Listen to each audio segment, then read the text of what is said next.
नमस्कार, मैं धर्मेंद्र कुमार प्रगति क्लासेस के YouTube चैनल में आप सभी का बहुत बहुत स्वागत।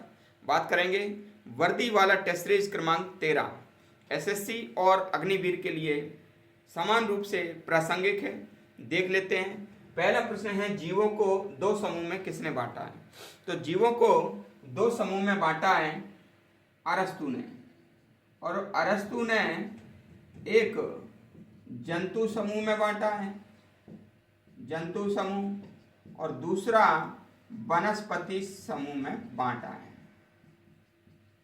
ठीक है, तो वनस्पति समूह है वो अपना भोजन खुद बनाता है। ठीक है, अगला प्रश्न है हमारा, जीवों को दो जगत में किसने बांटा है? तो जीवों को दो जगत में कैरोलस लिनियस ने बांटा है। तो कैरोलस लिनियस इन्होंने दो जगत में बांटा है, यानी कि जंतु जगत और पादप जगत, जंतु जगत और पादप जगत। कैरोलस लिनियस स्वीडन के थे। कैरोलस लिनियस कहाँ के थे? ये स्वीडन के थे। ठीक है, और आधुनिक वर्गीकरण का जनक कहा जाता है। आधुनिक वर्गीकरण का जनक, आधुनिक वर्गीकरण का इन्हें हम जनक कहते हैं। ठीक है, द्विनाम पद्धति भी इन्होंने दी, जिसमें जंतु एवं पादप के, जंतु और पादप के वंश और जाति के आधार पर नाम रखे गए। तो द्विनाम पद्धति के जनक भी कौन है? कैरोलस लिनियस हैं। तीसरा प्रश्न देख लेते हैं, जीवों को पांच जगत में किसने बांटा? ठीक है, तो जीवों को जो पांच जगत है ना, पांच जगत वर्गीकरण, पांच जगत वर्गीकरण दिया था वीटेकर ने। वीटेकर ने दिया था, ये 1969 की बात है। तो 1969 में वीटेकर ने पांच जगत वर्गीकरण दिया, और इसके अनुसार पहला है मोनेरा जगत, मोनेरा जगत। दूसरा है प्रोटिस्टा जगत, प्रोटिस्टा जगत।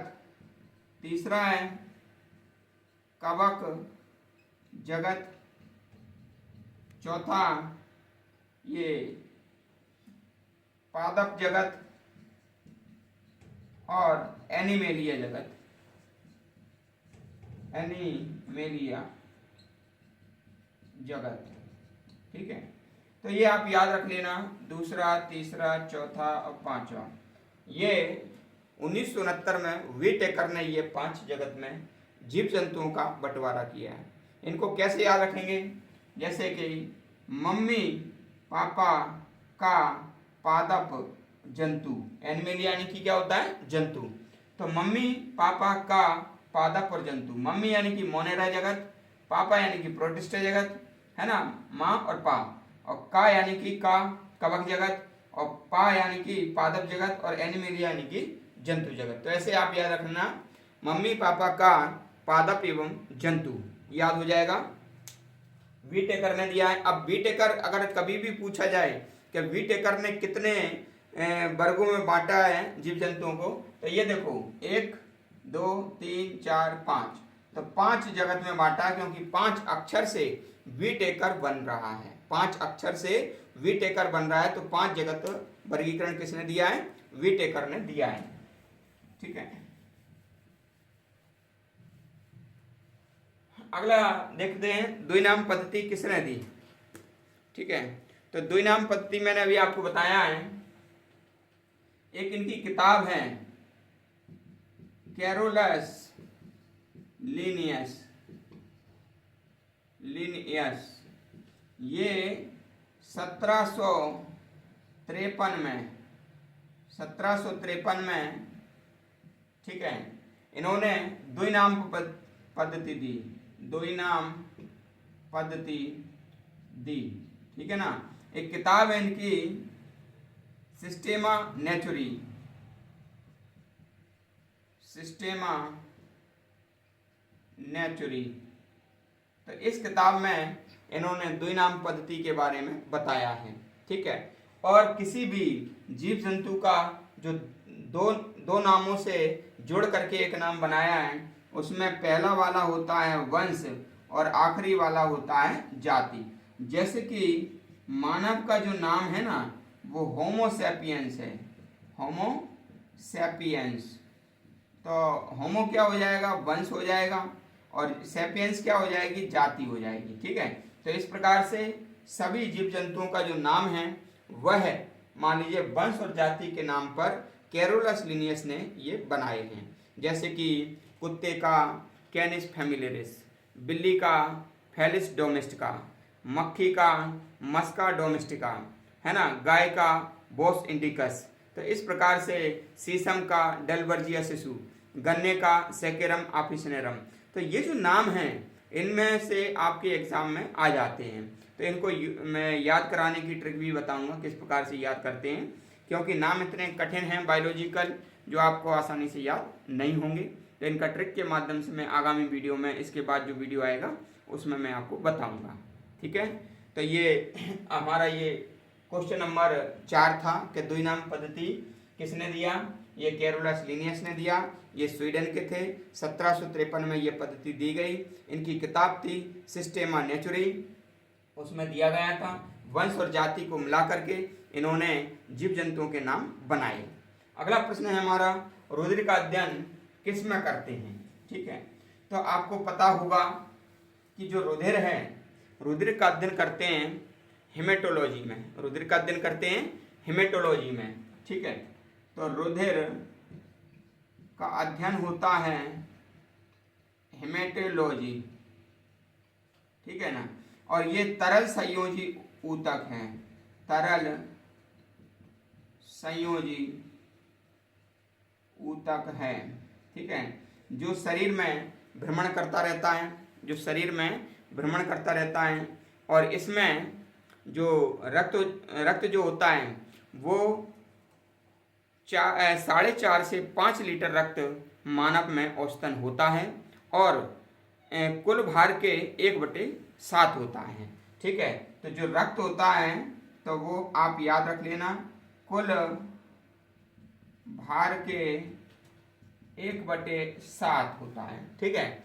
और वैसे 4.5 से 5 लीटर औसत रक्त एक व्यक्ति में होता है, ठीक है ना।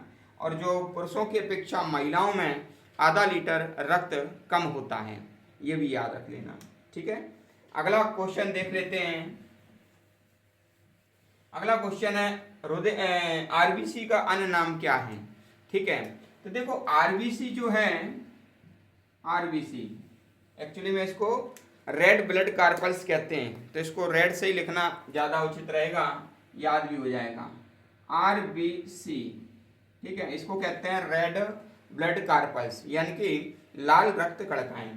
तो ये जो है ना, इसका जो जीवन काल है, जीवन होता है 120 दिन, इसका जीवन काल होता है। और इसका अन्य नाम है, अन्य नाम इसका है इरिथ्रोसाइट, इरिथ्रोसाइट इसका अन्य नाम है। और इसका जन्म होता है अस्थि मज्जा, अस्थि मज्जा में इसका जन्म होता है। और भ्रूण में इसका जन्म होता है मीजोडर्म से, मीजोडर्म त्वचा के मीजोडर्म से होता है।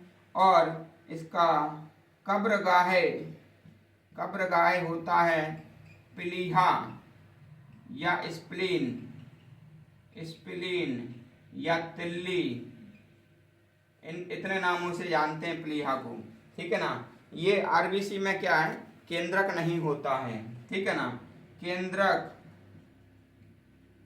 नहीं होता, केंद्रक नहीं होता। लेकिन ऊंट और लामा अपवाद हैं, क्योंकि इनमें इनके आरबीसी में क्या पाया जाता है, ऊंट और लामा के आरबीसी में केंद्रक होता है। ठीक है, तो ये आप याद रख लेना।